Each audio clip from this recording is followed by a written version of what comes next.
ज्ञान का प्रचार होने जा रहा है। बहुत बड़े भाग होते हैं उन जीवों के जो इस मूल ज्ञान को अपने पूरे जीवन में एक बार भी सुन पाते हैं,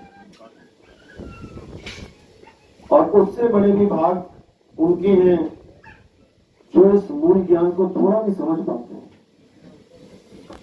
क्योंकि सुनना बहुत आसान है, आए 1 घंटा बैठ के सुनते चले गए, लेकिन इसको समझना अविवेकी लोगों की बस की बात नहीं होती।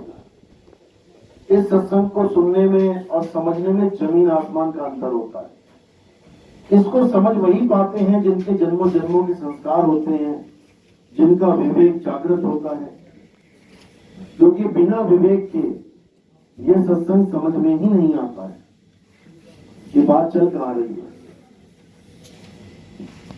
इसीलिए साहिब ने बोला, गुरु मेरे सभी बड़े अपनी अपनी ठौर, और शब्द विवेक की पारखी सो माथे का मौत।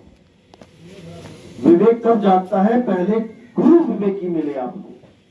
अगर गुरु विवेकी नहीं है तो पता लगा वो भी मंत्र जप रहा है, तुम्हें भी जपवा दिए।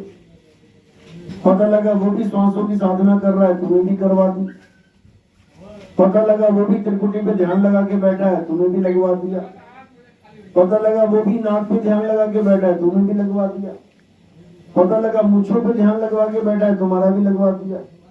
पता लगा कंठ पे ध्यान लगा के बैठा है, तुम्हारा भी लगवा दिया। यानी खुद भी काया में उलझ गया और तुम्हें भी उलझा दिया। इसी को समझना है। तो आज इस पे पूरा प्रकाश करेंगे ताकि एक भी जीव इस भ्रम में ना रहे कि सत्य असत्य होता क्या है। आज सब क्लियर कर देंगे। तो सबसे पहले परमात्मा के नाम पे जयकारा लगाएंगे और फिर सत्संग शुरू करेंगे। बोलिए परमपिता परमात्मा की, सतगुरु बंदी छोड़ कबीर साहिब की, सतगुरु मगनपति साहिब की, सभी संतों की, सभी भक्तों की, आज के आनंद की, सकल हंस को बंदगी साहेब बंदगी सतनाम।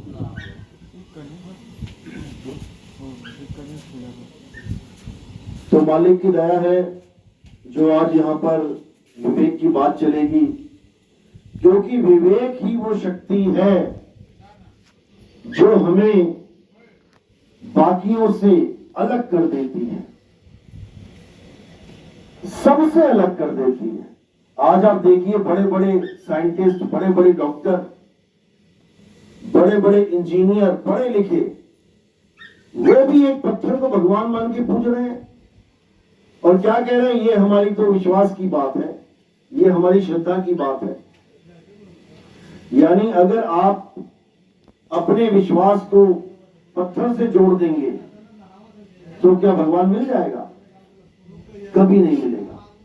अगर आप ये विश्वास करके पानी में मधानी मारेंगे और सोचेंगे कि इसमें से घी निकल आएगा, पूरा विश्वास है आपको, तो क्या निकल आएगा? नहीं निकलेगा। असल में हमारे विश्वास का कोई मतलब ही नहीं रह जाता अगर वो वस्तु असत्य है।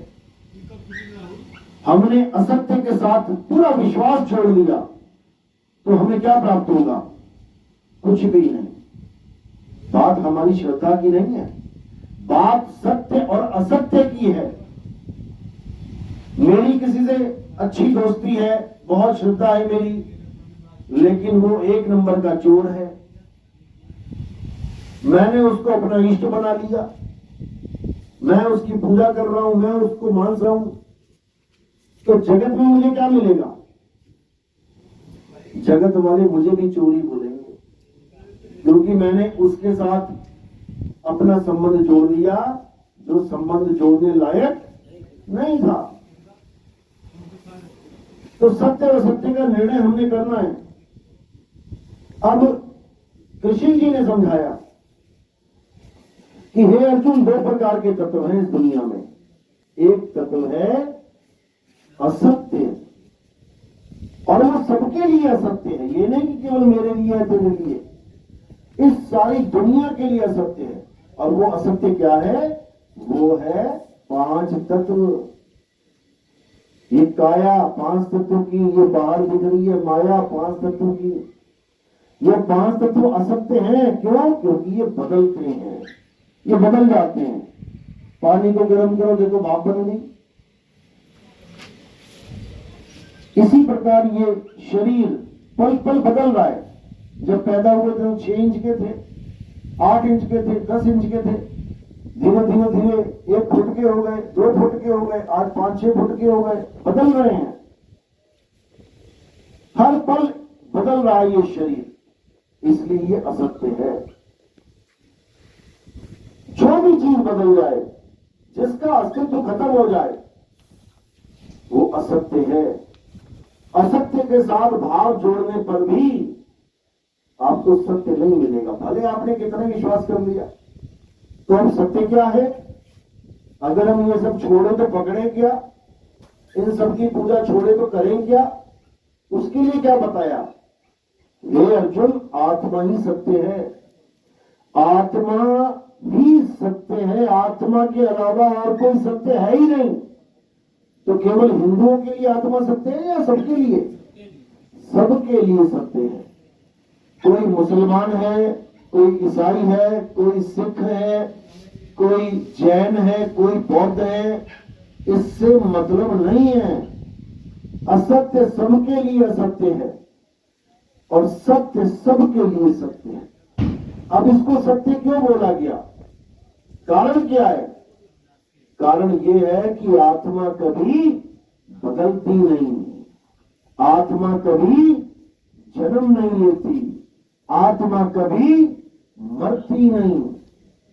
ये बताया गीता में, लेकिन ये जानकारी हम तक पहुंचाई ही नहीं जा रही। एक लाइन गीता की सबने सुनी होगी, ऐसा कोई हिंदू होगा जिसने पूरे जीवन में एक बार भी ये नहीं सुना होगा। कौन सी लाइन? नैनम छिंदन्ति शस्त्राणि नैनम दहति पावका। हे अर्जुन, आत्मा को ना तो कोई शस्त्र काट सकता है, ना अग्नि जला सकती है, ना वायु सुखा सकती है, ना जल भिगो सकता है। ये लाइन सबने सुनी होगी, लेकिन विचार कितना किया इस पर? इस पर विचार कितना किया कि ऐसी क्या चीज हो सकती है जिसको अग्नि जला नहीं सकती, जिसको शस्त्र छू नहीं सकता? जबकि कृष्ण जी के पैर में तीर लग गया, छू लिया शस्त्र ने। राम जी के शरीर को पानी में डुबा दिया, सरयू नदी में जल समाधि ली। तो वो कौन है जिसको शस्त्र छू नहीं सकता, अग्नि जला नहीं सकती, वायु सुखा नहीं सकती, जल भिगो नहीं सकता? वो कौन है जिसकी महिमा कृष्ण जी गा रहे हैं गीता में? दोनों पक्षों के युद्धों को रोक दिया और बीच में अर्जुन को खड़ा कर दिया। अब ये पूरा ज्ञान अर्जुन को समझाया जा रहा है कि आत्मा ही सत्य है। आत्मा का ना तो कभी जन्म होता है, ना ही आत्मा की कभी मृत्यु होती है। इस आत्मा को जो जान लेते हैं, केवल वही इस भवसागर को, इस जन्म मरण को त्याग के मुक्त हो जाते हैं। और जो आत्मा को नहीं जान पाते, वो जन्मों जन्म 1,84 में भटकते जाते हैं। तो इसी को अच्छी तरह समझना है। कृष्ण जी ने आत्मा की पूजा का आदेश दिया है गीता में, अध्याय 3 17वां श्लोक। हे अर्जुन, जो अपनी आत्मा में रमण करते हैं, जो अपनी आत्मा में तृप्त हैं, जो अपनी आत्मा में संतुष्ट हैं, उनके लिए कोई धार्मिक कर्म कर्तव्य लागू ही नहीं होता।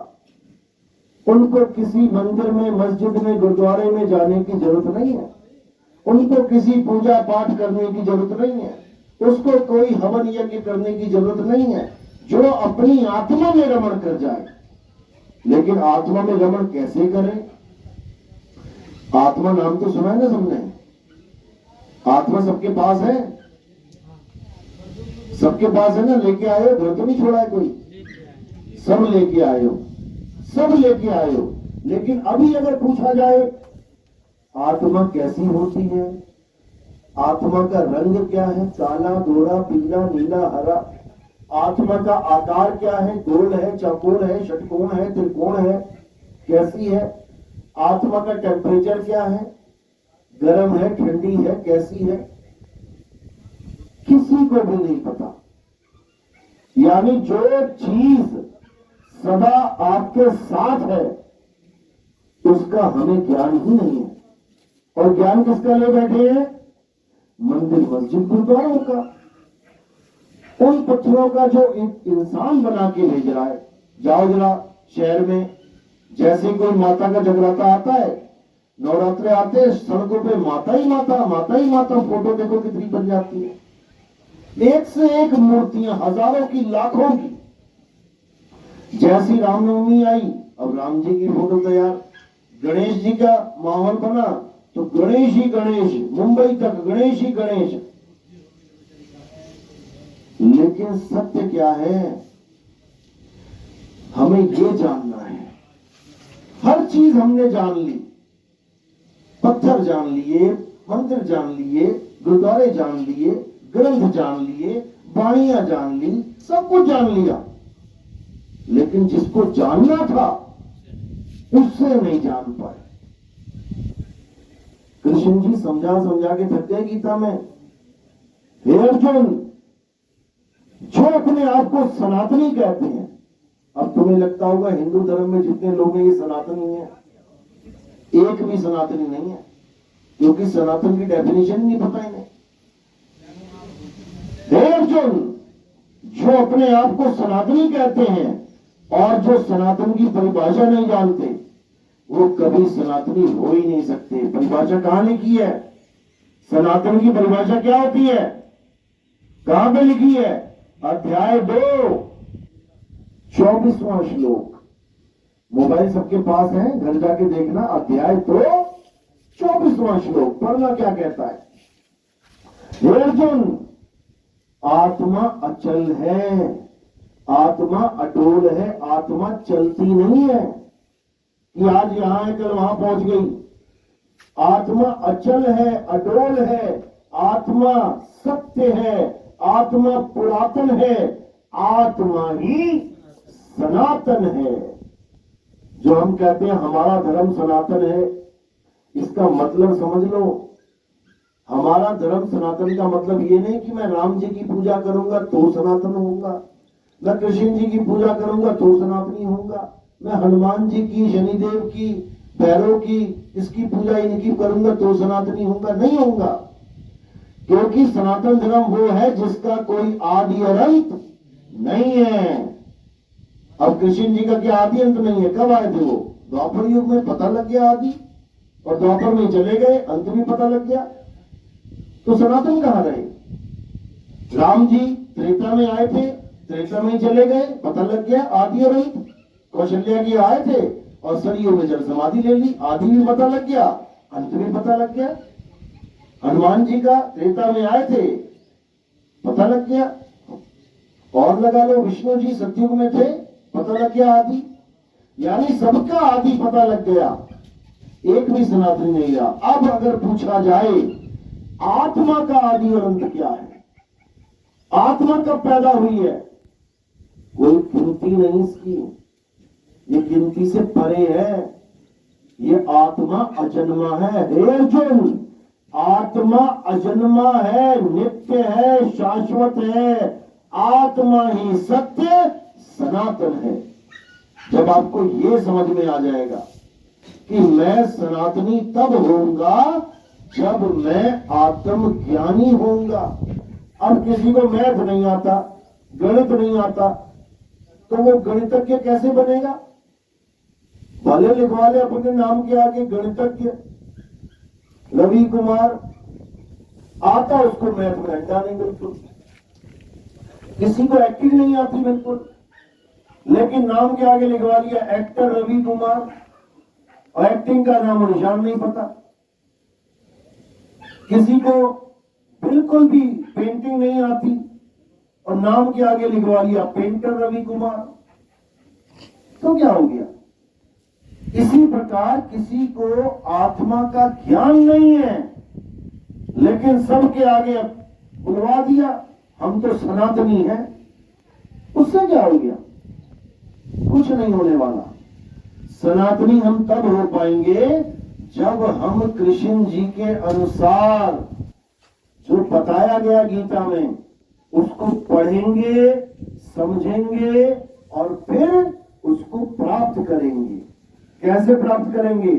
गीता में एक भी जगह नहीं बताया गया कि आत्मा की प्राप्ति कैसे होती है। गुप्त ज्ञान दे रखा है। अध्याय 4 34वां श्लोक कि हे अर्जुन, अगर तुम आत्मा को जानना चाहते हो तो तुम ऐसे गुरु की शरण में जाओ जो तुम्हें आत्मा के बारे में जानकारी दे। उसने आत्मा का ज्ञान समझ लिया है, वो आत्मा के अनुभव को जान रहा है। जो अपनी आत्मा के अनुभव को जानता है वही तुम्हें तुम्हारी आत्मा का अनुभव बता सकता है, समझा सकता है। और एक बार आत्मा का अनुभव हो जाने पर तुम कभी अज्ञान को प्राप्त नहीं करोगे। यानी कि पत्थर पूजना तो बहुत दूर की बात है, तुम कृष्ण जी को शरीर भी मानने से मना कर दोगे कि वो शरीर भी है। अपने आप को शरीर मानना छोड़ दोगे कि तुम शरीर हो, इतना दिव्य ज्ञान हो जाएगा। क्योंकि कृष्ण जी बोल रहे हैं, गीता खोलो, क्या कह रहे हैं? हे अर्जुन, तू और मैं शरीर नहीं है, तू और मैं शरीर नहीं है, तो कौन है? हे अर्जुन, तू और मैं आत्मा है। शरीर तो इस आत्मा के कपड़े हैं। ये हमने कपड़े धारण किए कितने साल के लिए? किसी को 2 साल के लिए, बच्चा मर गया 1 साल का, किसी ने 10 साल के लिए, किसी ने 20, 50, 100, 120, 150 साल के लिए। कई बेचारे कपड़े पहनते पहनते निकल जाते हैं गर्भ में, अभी कपड़े पूरे भी नहीं पहने और पहले निकल गए। तो ये सारे कपड़े हैं, ये हम नहीं है। जैसे ये हरे पीले गुलाबी कपड़े पहने हैं, आप थोड़ी नहीं हरे पीले गुलाबी हो गए। इसी प्रकार विष्णु जी ने कितने कपड़े पहने, कितने अवतार लिए? जो मेन अवतार है वो 10 बताए गए। अभी 10 में से एक अवतार मेन आया नहीं है, कल की अवतार। तो पहला अवतार कौन सा था? कौन से कपड़े पहने? मछली के। जब मछली के कपड़े पहने विष्णु जी ने, तब किसी ने नहीं बोला कि विष्णु जी मछली हैं। उसके बाद कछुए के कपड़े पहने, तब किसी ने नहीं बोला विष्णु जी कछुआ है। उसके बाद वरा जंगली सुअर का अवतार लिया, तब किसी ने नहीं बोला कि विष्णु जी वरा है। लेकिन जब कृष्ण जी और राम जी का अवतार लिया, इंसान का अवतार लिया, तब हमारे दिमाग में ये छाप डाल दी गई कि विष्णु जी इंसान है, आदमी है, कृष्ण जी आदमी है। आज हम कहें कृष्ण जी की फोटो बनाओ तो पहले आदमी की फोटो बनाते हैं हम। विष्णु जी की फोटो बनाओ तो पहले विष्णु जी आदमी की फोटो बनाते हैं। नाम तो हमें पता है इसलिए बोल देते हैं हम। किसी अंग्रेज के सामने कृष्ण जी की फोटो बना दो जिसको पता ही ना हो ये कृष्ण जी है, उनसे पूछो ये क्या है, वो कहेगा आदमी, इंसान। लेकिन इंसान उनका स्वरूप नहीं है। जब उनका स्वरूप मछली नहीं है, कछुआ नहीं है, तो इंसान कैसे हो गया? मछली कछुआ भी 5 तत्व के पुतले हैं। ये शरीर 5 तत्वों का बना है। उन्हीं 5 तत्वों से मछली बन गई, कछुआ बन गया, उन्हीं 5 तत्वों से आदमी का शरीर बन गया। वो थोड़ी नहीं 5 तत्व के हो गए, वो आत्मा है। कृष्ण जी आत्मा है, अजन्मे है। हे अर्जुन, अध्याय 4 पढ़ो। तेरे और मेरे कई जन्म हो चुके हैं। किस स्वरूप में? शरीर के स्वरूप में, देह स्वरूप में। लेकिन मैं अजन्मा हूं, मेरा कभी जन्म नहीं होता। ये कौन सा स्वरूप है? आत्म स्वरूप। यानी आप लोग भी बार बार पैदा हुए हो, बार बार मरे हो, लेकिन देह स्वरूप में, और अब फिर पैदा होके मरने की तैयारी में हो। देखो एक एक करके निकल रहा है आदमी, लेकिन एक स्वरूप ऐसा है आपका जो जन्म मरण से रहित है, जो कभी मरता ही नहीं। वो है तुम्हारा आत्म स्वरूप, जिसको तुम जानते ही नहीं। उस आत्म स्वरूप को प्राप्त करना ही भक्ति है, पूजा है, उसी को प्राप्त करना। लेकिन उसके बारे में कोई बता ही नहीं रहा। 7 दिन गीता का पाठ चलता है शहरों में, कृष्ण जी की लीलाएं बताते जा रहे हैं। आत्मा का थोड़ा सा जिक्र कर भी देते हैं, क्योंकि किया हुआ है गीता में, बोलना पड़ेगा। लेकिन 7 दिन सारी गीता पढ़ने के बाद, उसके बाद फिर एक मूर्ति की पूजा करवा के चले जाते हैं। आत्मा कहां चली गई? आत्मा का ज्ञान कहां चला गया? कोई बताने वाला नहीं। इसीलिए कबीर साहब समझा रहे हैं, जल में मीन प्यासी मोह देखती आवे हासी, आत्म ज्ञान बिना नर भटके, कभी काबा कभी काशी। जो भी आत्म ज्ञान के बिना कुछ भी करता है, कोई भी पूजा कर रहा है, वो भटक रहा है। एक ऋषि था, बड़ी पूजा करता था, बड़े मंत्र जपता था, ओम नमः शिवाय, ओम नमः शिवाय, ओम नमः भगवते वासुदेवाय। पूरा जीवन लगा दिया उसने मंत्र जपते जपते, बूढ़ा हो गया। अब बुढ़ापे में क्या हुआ, एक हिरण का बच्चा आ गया उसके आश्रम में, जंगल में रहता था। अब हिरण का बच्चा आया, उछले कूदे, बड़ा प्यारा लगा। अब बाबा जी ने, महात्मा जी ने उसको पाल लिया। भाई पाला ही है, बुरा थोड़ी नहीं किया। उसको खूब खिलाया पिलाया, घास पत्तियां, पूरा मोह पड़ गया उसको। अब एक दिन बैठा हुआ भजन कर रहा था, भक्ति कर रहा था, मंत्र जप रहा था। एकदम अंदर से आवाज हुआ कि अब शरीर छोड़ने का टाइम आ गया। और जैसे ही शरीर छोड़ने का टाइम आया, वैसे ही ध्यान में क्या आया कि अरे मैंने हिरण के बच्चे को बांध रखा है। अगर कोई भेड़िया आ गया, कोई चीता आ गया, कोई शेर आ गया, ये तो भाग भी नहीं पाएगा। और अगर कोई ना भी आए तो 2 फुट की रस्सी से बांध रखा है, कितनी घास खा लेगा 2 फुट में? एक दिन भूखा मर जाएगा। बस इतना ही विचार आते आते आते प्राण छूट गए। अब वो महात्मा जो सारी उम्र मंत्र जपता रहा, राम राम करता रहा, श्याम श्याम करता रहा, ओम नमः शिवाय करता रहा, कहां चला गया पता है? हिरण बन गया। वो हिरण की जून में चला गया और जंगल जंगल भटकने लगा। अब शेरों के आगे दौड़े, याद करे उस दिन को कि मैंने कहां गलती कर दी। कहां गलती करी उन्होंने? हिरण पाल की गलती करी। मोह लगा के, मोह भी चलो लग जाता है। किसी ने कुत्ता पाल रखा है, वो अपनी जान से भी ज्यादा कुत्ते से प्यार कर रहा है। अब क्या वो नाम नहीं ले सकता? मोह तो कुत्ते में है, तो वो भी कुत्ता बनेगा। उसने गलती करी आत्मज्ञान ना लेके, उसने मंत्र ज्ञान ले लिया। मंत्रों पे हिरण का मोह भारी पड़ गया। मंत्र तुम भी लेके बैठे हो अपने अपने गुरु से, लेकिन मंत्रों पे तुम्हारे बीवी बच्चों का, तुम्हारे नाती पोते का मोह भारी पड़ जाएगा। क्योंकि लोहे की पाइप प्लास्टिक से नहीं कटती। समझो इस बात को। कौन तुम्हें छुड़ाएगा यहां से? मंत्र नहीं छुड़ा सकता तुम्हें, मंत्र नहीं छुड़ा सकता। जैसे लोहे को लोहा काटता है, जहर को जहर काटता है, ऐसे ही बावन को बावन काटता है, बावन को बावन काटता है, और ध्यान को ध्यान काटता है। अब ध्यान था वो जो हिरण के बच्चे में चला गया, उस ध्यान को मंत्र काट ही नहीं सकता। ध्यान को कौन काटेगा? ध्यान। यानी उस ऋषि मुनि जो बैठा था उसका ध्यान चला गया 5 तत्वों में। अब अगर उसके पास आत्मा का ध्यान होता तो उसको काट देता। 5 तत्व यानी असत्य में ध्यान जा रहा है तो हमने सत्य में ध्यान लगा देना है। यही समझाया है गीता में, अध्याय 3 17वां श्लोक अच्छी तरह पढ़ लो।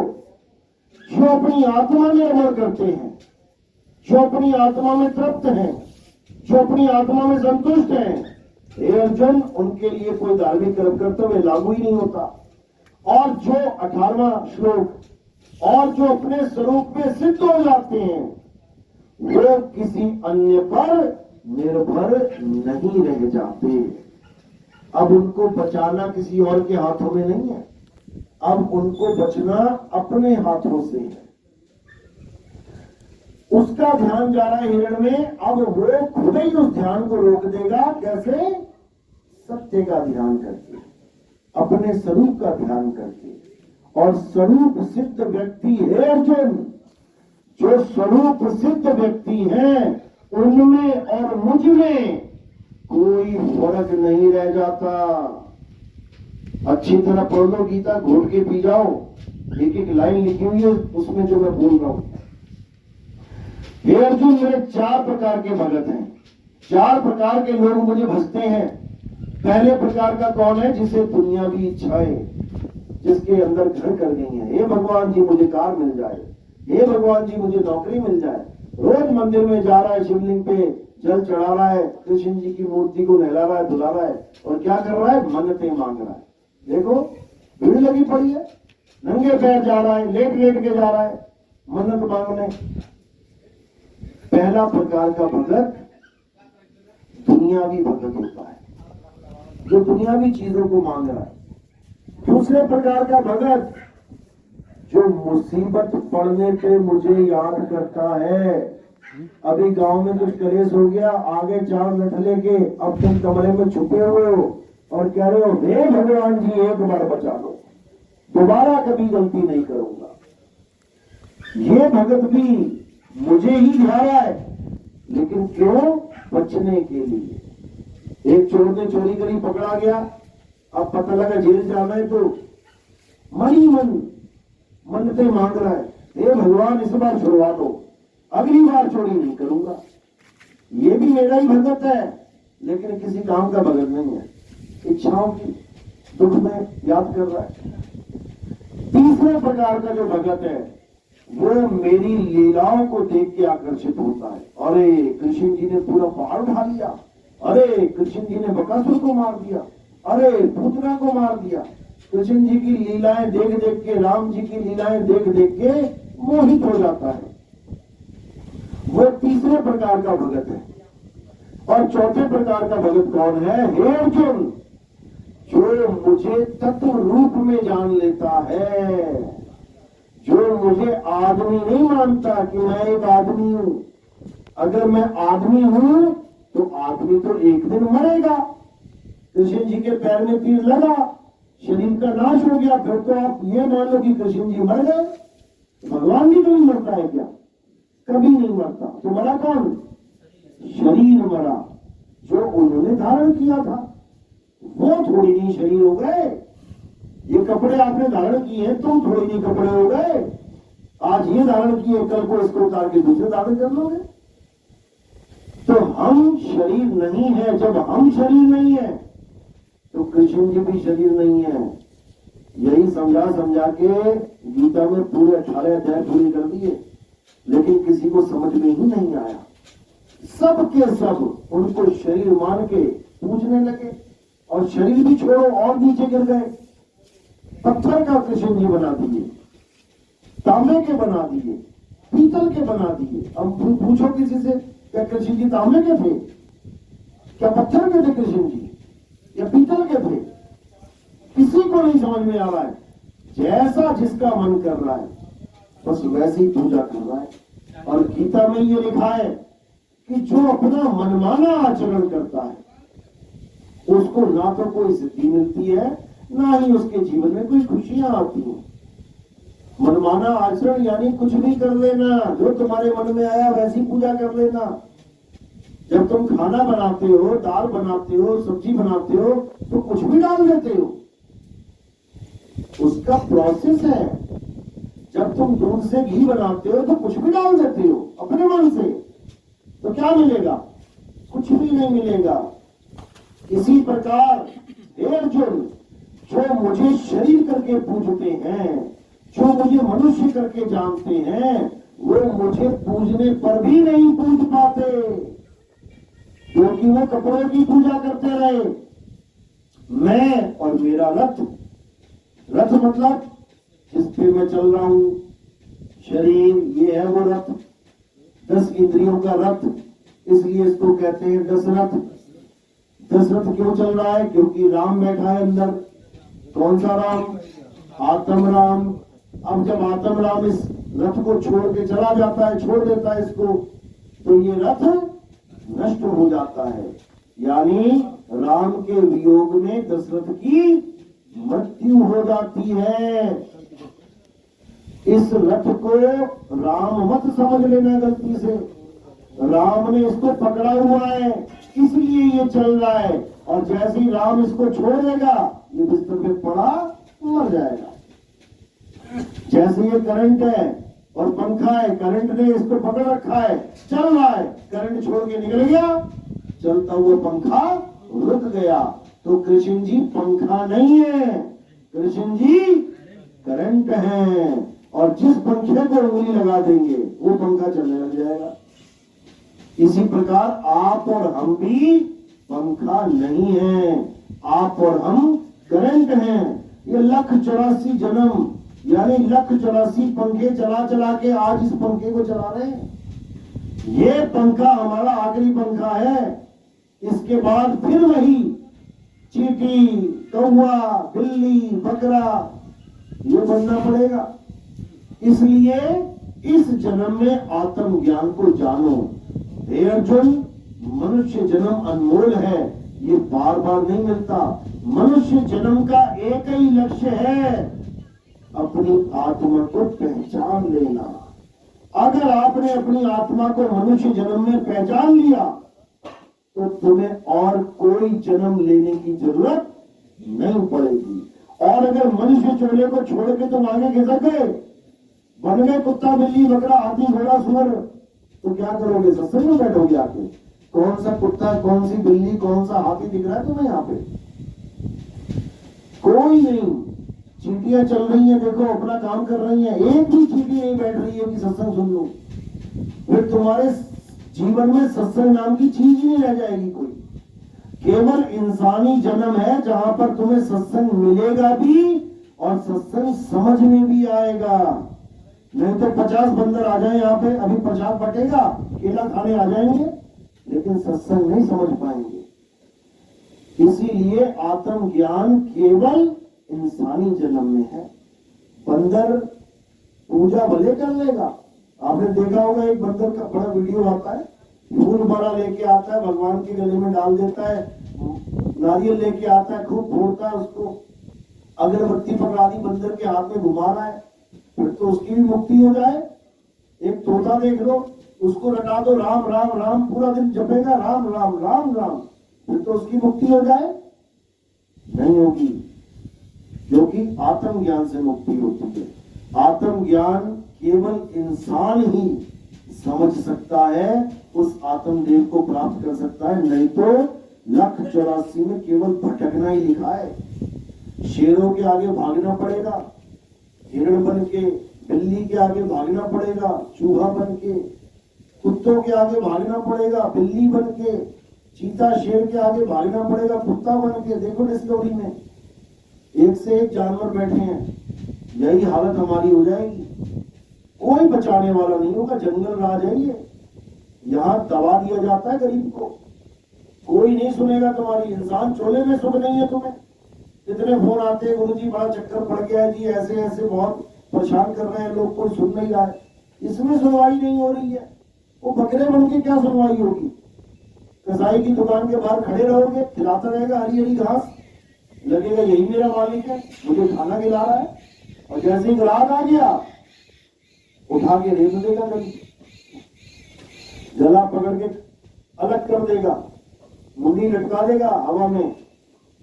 कोई बचाने वाला नहीं, कोई रिश्तेदार नहीं आएगा बचाने, कोई बकरे नहीं आएंगे 50 इकट्ठे हो गए कसाई को मारने की, तो हमारे भाई को कैसे मार दिया। यहाँ तो कितनी फैसिलिटी है, एक झापड़ मार दे कोई किसी की, अभी देखो पूरा गांव इकट्ठा हो जाएगा, कैसे मार दिया, कैसे लड़के को हाथ लगाया। इतनी फैसिलिटी मिली हुई है तुम्हें। गर्मी लग रही है, एसी चला लो, ठंडी लग रही है, हीटर चला लो, अच्छे अच्छे कपड़े पहन लो, नहा लो, धो लो। ये देखो कितनी बड़ी बड़ी टंकियां लगा रखी है यहाँ पे, 2-2 हजार 4-4 हजार लीटर की। रख लो पानी स्टोर करके, जब हिरण बन जाओगे तो पानी स्टोर कर पाओगे?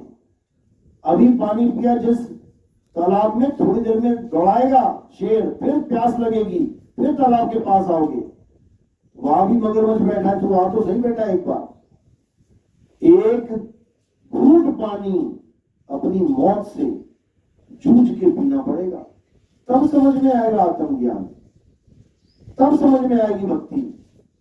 यही मौका है भाई, इस मौके को संभालो। और जो आत्मा तुम्हारे साथ है, जिस आत्मा की वजह से ये हाथ उठ रहा है, पैर चल रहे हैं, खाना खा रहे हो, दुनिया में घूम रहे हो, बाइक चला रहे हो, कार चला रहे हो, इसी आत्मा को जानना है। यही आत्म राम घट घट में विराजमान है। हिंदू में भी है, मुसलमान में भी है, सिख में भी है, ईसाई में भी है। किस पर आत्मा की कृपा नहीं हो रही है? सब पे हो रही है। मुसलमान भाई देखो, सोमनाथ का मंदिर कहते हैं भगवान जी का मंदिर है, 17 बार लूट लिया, लुटेरे आए थे ना वहां से, 17 बार लूटा। तुम्हारे होते हुए तुम्हारा घर कोई लूट के दिखाए, तुम अपने घर में बैठे हो, कोई आए टीवी उठा के ले जाने लगे तुम्हारा, कोई आए तुम्हारा फ्रिज उठा के ले जाने लगे, कोई आए तुम्हारा लॉकर खोल के तुम्हारा सोना, तुम्हारे पैसे ले जाने लगे, ले जाने दोगे क्या? क्योंकि तुम घर में मौजूद हो, और घर में ना होते तो भले कोई भी ले जाता। तो सोमनाथ मंदिर में तो भगवान मौजूद है। भगवान के आगे उनका पूरा सोने से लगा लगा पूरा मंदिर वो मुसलमान भाई ले गए उठा के, भगवान ने रोके ही नहीं। क्यों नहीं रोका? उसमें भगवान नहीं है। भगवान कहाँ है? भगवान तुम्हारी आत्मा में छुपे हैं। अगर वहां पे हिंदू भाई होते 50, 60, 70 तो लूटने लेते क्या? तो कौन था भगवान? जो रोक रहा है वो है भगवान, लेकिन वो जानता नहीं है। हे अर्जुन, मैं सबकी आत्मा में विराजमान हूं, चींटी से लेके हाथी तक, छोटे से छोटे जीवाणु विषाणु से लेके व्हेल मछली तक, मैं सबकी आत्मा में विराजमान हूं। लेकिन कोई अपनी आत्मा को खोज ही नहीं रहा है। तो कबीर साहब कह रहे, जब लगना चीनोगे आत्म, तब लगना मिली है परमात्म। आत्म चीन है, परमात्म चीन है, संत कहावे सोए, और यह भेद काया से न्यारा, पूछे बिरला कोई। ये काया से न्यारा भेद है, काया का भेद नहीं है। काया तो 5 तत्व है। ये जितने बैठे हैं सारे 5 तत्व हैं, हवा, पानी, आग, धरती, आकाश। कोई नहीं है तो बता दो। लेकिन हमने शक्ल देख देख के नाम रख लिए, ये रवि है, ये सूरज है, ये प्रताप है, ये फलाना है, ये ठिकाना है। जबकि अगर असलियत में आ जाओ तो ये 5 तत्व है। तो आप ऐसे बोलो, और 5 तत्व कहां जा रहे हो? और भैया 5 तत्व क्या हाल है? असलियत यही है। हमने मिट्टी का घड़ा, मिट्टी की सुराही, मिट्टी का बर्तन बना लिया अलग अलग। अब हम नाम बुला रहे हैं, भैया बर्तन में मिट्टी का घड़ा दे देना, भैया सुराही दे देना। अब नाम रख दिया उसका, और वो लेके क्या आ रहा है? मिट्टी। घड़ा भी मिट्टी, सुराही भी मिट्टी, थाली भी मिट्टी, कोई गुल्लक बना दी वो भी मिट्टी, सब मिट्टी। तो तत्व ज्ञानी के लिए ये सब 5 तत्व बैठे हैं। पांच तत्व असत्य है। हे अर्जुन, ये शरीर असत्य है, चाहे वो तेरा है चाहे वो मेरा है। अब सत्य क्या है? ये जो बोलता राम है, जो इस काया में बोलता राम बैठा है, जो कभी चुप ही नहीं होता, वो सत्य है। वो मेरे पास भी है, वो तुम्हारे पास भी है, उसको जानना है। जाम के महल में बोलता राम है, तू राम और जाम को चीन भाई। राम और जाम, राम मतलब आत्म राम, और जाम मतलब ये पांच तत्वों का जाम, इसको छोड़ और आत्म तत्व को जान ले, तभी तेरी मुक्ति होगी। नहीं तो ऐसे जन्म जन्म इस चमड़े में भटकता रहेगा। अभी तो सुंदर चमड़ा मिल गया, इंसान सबसे सुंदर कलाकृति है। अगर मिल गया सुअर का चर्बी, सुअर का चाम मिल गया, अभी तो खा रहे हो खूब बतासे, बढ़िया बढ़िया मीठे मीठे पकवान, खूब केले, खूब बर्फियां, और जो सुअर बन गए तब क्या खाओगे? मिष्टा खाओगे, बड़े स्वाद से खाओगे, खानी पड़ेगी। सब खा के आए हो, ये मत सोचना कि हम नहीं खा के आए हैं। सब खा के आए हो, गली गली में मुंह मार के आए हो, आज यहां बैठे हो इंसान बन के। अब मौका है भाई, अगर ये मौका भी चूक गए तो फिर वहीं जाना पड़ेगा।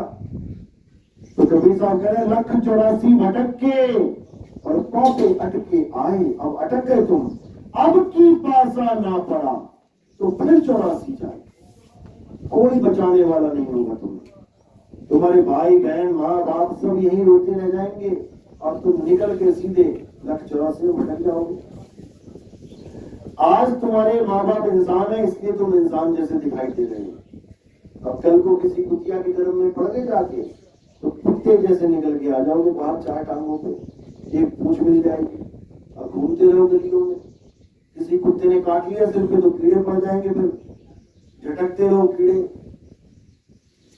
हालत खराब हो जाएगी। ये हालत खराब होने से बचने का एक ही तरीका है, आत्मा को जानो। हे अर्जुन, जो आत्म तत्व को जान लेता है वही ज्ञानी गुणी ब्राह्मण है, वही असली पंडित है, वही असली ज्ञानी है।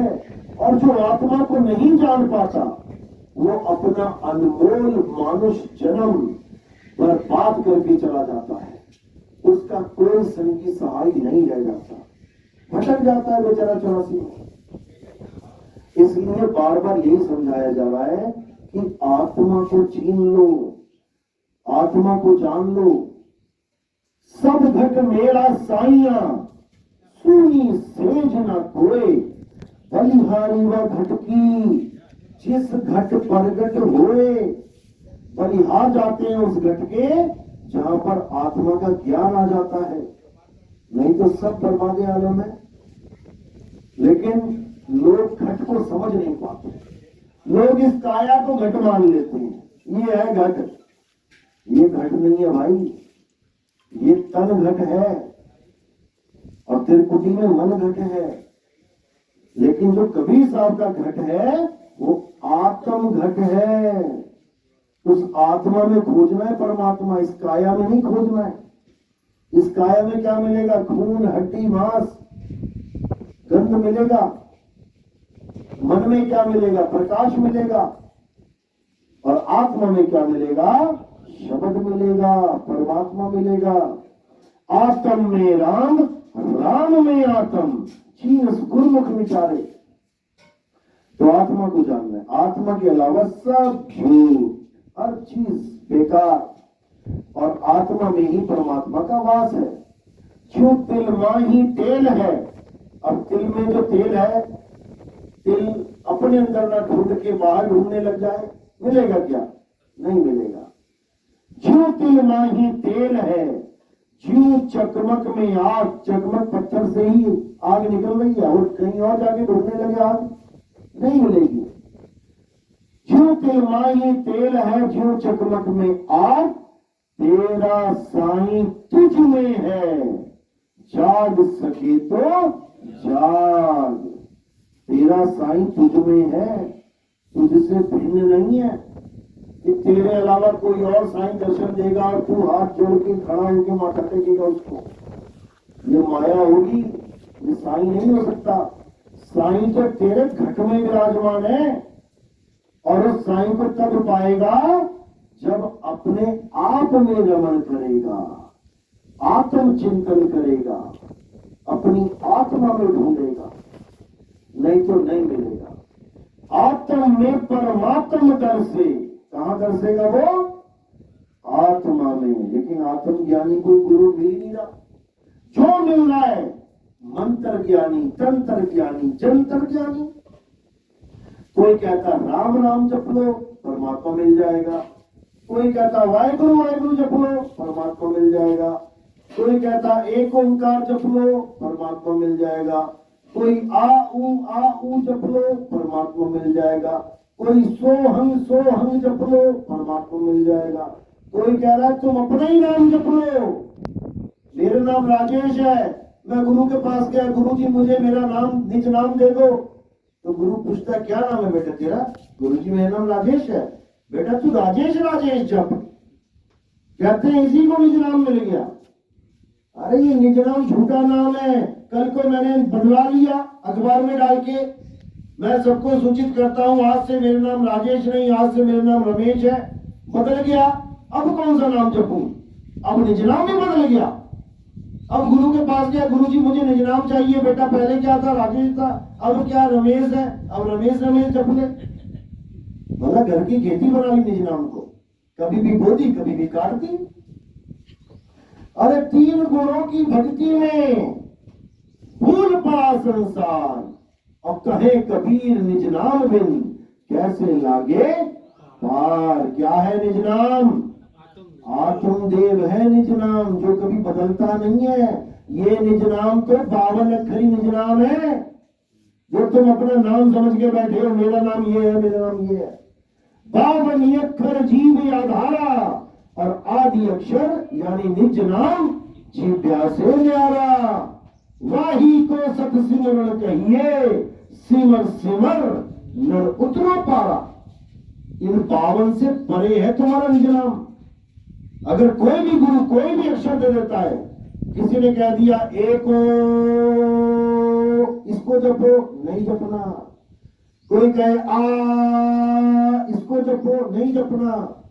कोई कहे ओम, इसको जपो, नहीं जपना। ये सब पैदा हो रहे हैं और खत्म हो रहे हैं।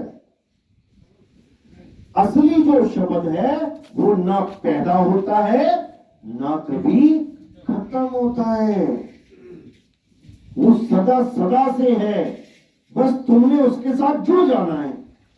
जैसे हवा चल रही है, तुमने बस जुड़ जाना है। देखो कितनी अच्छी लगेगी। बस जुड़ना है उसके साथ, वो स्वयं रहा है। तुम्हें करने की जरूरत नहीं है कि तुम कुछ बोलोगे उसमें। जैसे एक संगीत चल रहा है ना, अब तुम्हें थोड़ी नहीं गाना उसमें, बस उस संगीत को सुनो और आनंद लो। इसी प्रकार परमात्मा का जो निज नाम है, जो तुम्हारा निज नाम है, वो एक ही है। सत्य स्वरूपी नाम साहिब का, सो निज नाम हमारा। जो परमात्मा का नाम है वो मेरा निज नाम है, ना कि मेरा नाम जो दुनिया ने रख दिया वो निज नाम है। झूठा नाम है ये, मारे जाओगे अंत में। तो मेन चीज है आत्मज्ञान। आत्मज्ञान होगा तो सब कुछ मिल जाएगा। एक साधे सब सधे, सब साधे सब जाए, और माली सींचे मूल तो बैठ के आप हेलो, कोई बात नहीं, सत्संग समाप्त हो गया है। गुरुबंदी छोड़ कबीर साहिब की, सतगुरु मदनपति साहिब की, सतगुरु राम सेवक साहिब की, सभी संतों की, सभी भक्तों की, आज के आनंद की, सकल अंश को बंदगी साहिब।